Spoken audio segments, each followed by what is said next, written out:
Assalamualaikum warahmatullahi wabarakatuh. Selamat siang teman-teman semua. Perkenalkan, saya Khairuddin bersama rekan saya Kurniawan dan Rini Agustiana. Kami akan mempresentasikan bab 3, yaitu tentang komponen-komponen kurikulum. Bab ini tentunya sangat penting karena membantu kita memahami bahwa kurikulum bukan hanya sekedar daftar pelajaran, tetapi sebuah sistem yang terdiri dari komponen-komponen yang saling berhubungan agar tujuan pendidikan bisa tercapai. Baik, untuk memulai pembahasan, saya persilahkan rekan saya Kurniawan untuk menjelaskan tujuan dan manfaat membahas bab ini, serta pembahasan tentang kurikulum sebagai suatu sistem. Baik, terima kasih Hoir.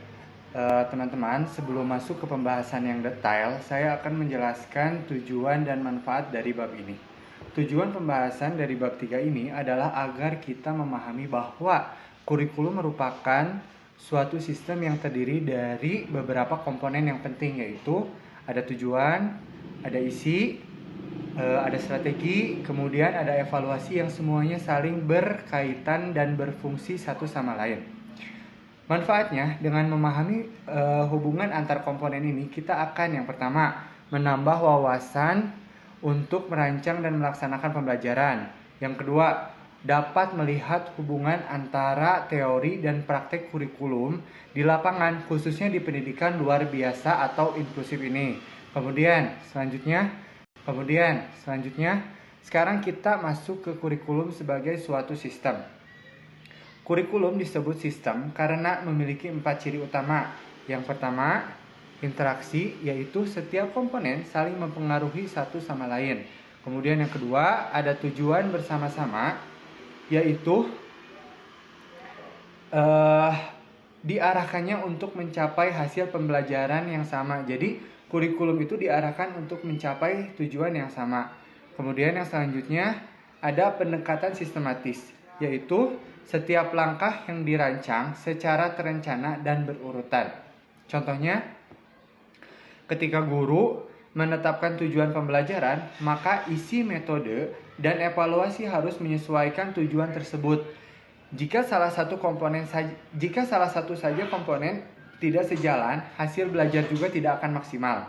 Jadi, bisa kita simpulkan bahwa kurikulum adalah sistem yang hidup dalam praktek pendidikan, bukan sekedar teori di atas kertas.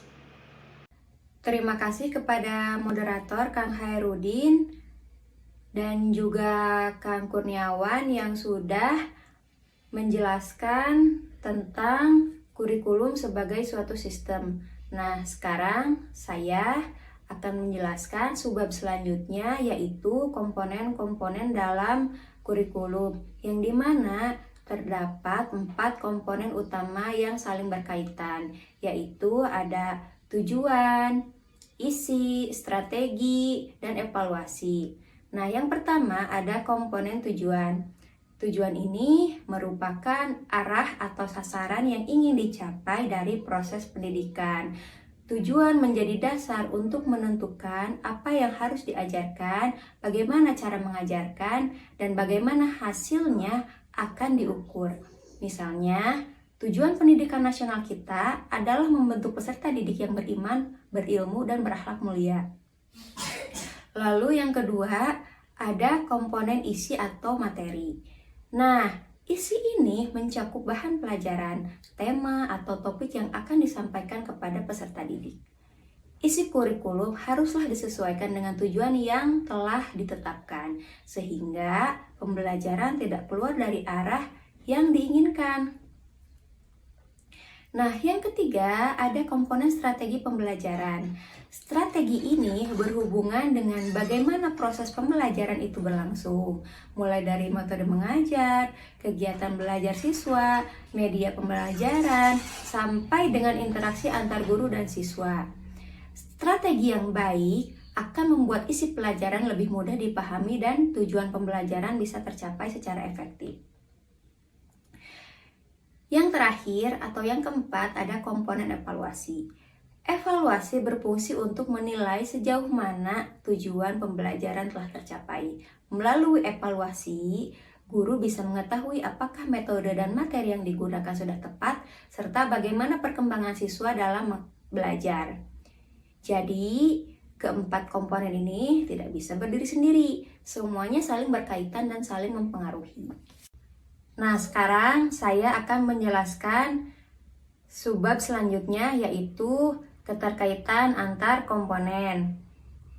Nah, di slide ini saya akan memperlihatkan bagaimana keterkaitan antar komponen kurikulum dengan analogi yang sederhana, yaitu seperti komponen dalam sebuah handphone. Bayangkan kalau kurikulum itu seperti sebuah handphone. Agar handphone bisa berfungsi dengan baik, semua komponennya harus bekerja sama.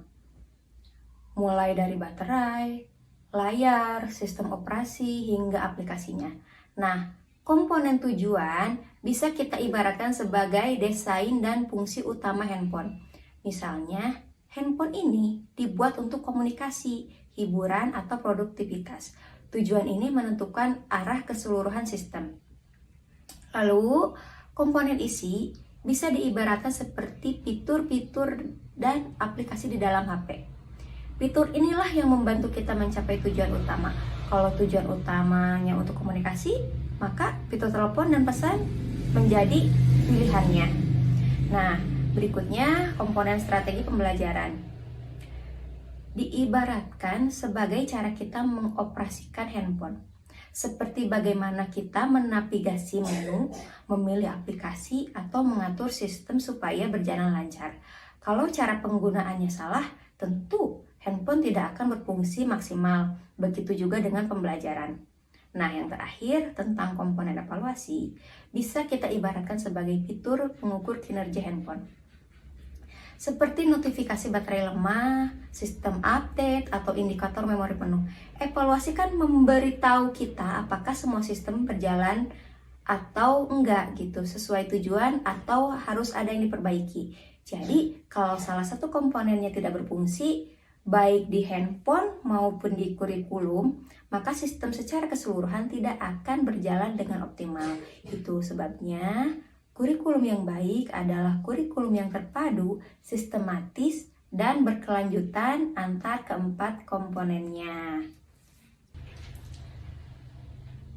Kita bisa simpulkan bahwa kurikulum yang baik adalah kurikulum yang terpadu, sistematis, dan berkelanjutan. Nah, apa sih maksudnya? Pertama, terpadu. Artinya, semua komponen dalam kurikulum, mulai dari tujuan, isi, strategi, evaluasi, haruslah saling terhubung dan mendukung satu sama lain.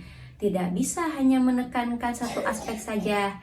Misalnya, tujuan pembelajaran ini sudah bagus nih, tapi isi dan metodenya tidak mendukung. Itu berarti kurikulumnya belum terpadu. Yang kedua, sistematis. Artinya, setiap komponen disusun secara teratur, logis, dan berurutan. Mulai dari menetapkan tujuan yang jelas, menentukan isi atau materi yang relevan, memilih strategi pembelajaran yang sesuai, hingga menyiapkan evaluasi yang bisa mengukur ketercapaian tujuan. Semua langkahnya harus tersusun dengan rapi, seperti sistem kerja mesin atau sistem di dalam HP yang saling terhubung. Dan yang terakhir, berkelanjutan. Artinya, kurikulum tidak berhenti di satu tahap saja, tetapi harus dikembangkan dan diperbaharui sesuai dengan perkembangan zaman, kebutuhan peserta didik, dan tuntutan masyarakat. Misalnya, dulu kurikulum fokus pada hafalan, tapi sekarang lebih menekankan pada kemampuan berpikir kritis dan karakter. Ini contoh dari prinsip berkelanjutan. Jadi, kalau ketiga prinsip ini terpenuhi, yakni terpadu, sistematis, berkelanjutan, maka kurikulum bisa efektif dan menghasilkan peserta didik yang berkarakter, mandiri, dan bertanggung jawab. Simpulan dari saya, kurikulum adalah sistem yang utuh dan terencana. Setiap bagiannya, yaitu tujuan, isi, strategi, dan evaluasi, harus dipahami secara menyeluruh. Evaluasi memberikan umpan balik agar mutu pendidikan terus meningkat, dan kurikulum ideal itu harus terpadu, sistematis, dan berkelanjutan. Baik teman-teman, dapat saya simpulkan bahwa kurikulum bukan sekedar teori, tetapi sistem yang hidup dan adaptif. Di SLB sendiri, setiap komponen harus menyesuaikan kebutuhan siswa berkebutuhan khusus. Tidak bisa guru tersebut menyamaratakan. Guru harus kreatif dan empati agar evaluasi dan pembelajaran lebih humanitis. Jadi tiap individu tuh berbeda-beda. Seperti itu. Terima kasih. Kesimpulan dari saya, kurikulum terdiri dari bagian-bagian yang saling mendukung. Pendidikan akan berhasil jika semua komponennya selaras. Saya menekankan pentingnya kurikulum inklusif agar semua siswa, termasuk yang berkebutuhan khusus, mendapatkan kesempatan belajar yang adil. Masing-masing dari kami sudah mengutarakan simpulannya tentang kurikulum. Jadi, kalau saya simpulkan dari pembahasan ini, kurikulum adalah sistem terintegrasi dengan 4 komponen utama, yaitu tujuan, isi, strategi, dan evaluasi. Keempatnya harus berjalan seimbang agar tujuan pendidikan tercapai. Kurikulum yang baik juga harus inklusif, humanis, dan relevan dengan kebutuhan peserta didik. Dengan demikian, pendidikan dapat menghasilkan peserta didik yang berkarakter, mandiri, dan bertanggung jawab. Segitu saja dari saya kembalikan lagi kepada moderator. Terima kasih. Sebelum kami menutup presentasi ini, kami ingin membuka sesi diskusi. Untuk memantik pembicaraan, kami siapkan beberapa pertanyaan reflektif. Pertanyaan pertama, mengapa keterkaitan antar komponen kurikulum itu penting? Karena setiap komponen, mulai dari tujuan, isi, proses pembelajaran, hingga penilaian, saling mendukung. Jika salah satu tidak selaras, maka arah pembelajaran bisa melenceng dari tujuan pendidikan yang ingin dicapai. Jadi, keterpaduan antar komponen memastikan pembelajaran berjalan utuh dan bermakna. Pertanyaan kedua, bagaimana penerapan komponen kurikulum di lingkungan inklusif? Di lingkungan inklusif, penerapan dilakukan dengan menyesuaikan kebutuhan dan kemampuan setiap peserta didik. Misalnya, diferensiasi dalam tujuan belajar, materi, dan cara penilaian. Agar semua siswa termasuk yang memiliki kebutuhan khusus tetap bisa mencapai kompetensi dengan cara masing-masing. Pertanyaan ketiga, apa sih tantangan dalam menjaga keseimbangan keempat komponen kurikulum? Tantangannya adalah bagaimana guru menyesuaikan antara idealnya kurikulum dengan kondisi nyata di kelas. Misalnya, keterbatasan waktu, sumber daya, dan perbedaan karakter siswa. Jadi, guru perlu terus beradaptasi dan melakukan refleksi agar keseimbangan antar tujuan, isi, proses, dan penilaian tetap terjaga.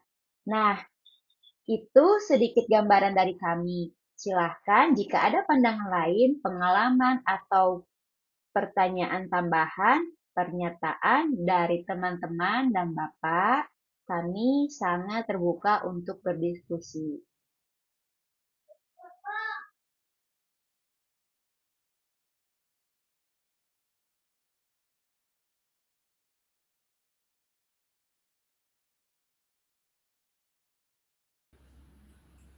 Sebagai penutup, kami berharap materi ini membantu teman-teman memahami bahwa kurikulum bukan hanya dokumen tertulis, melainkan sistem hidup yang menuntut keseimbangan dan sinergi antar komponennya.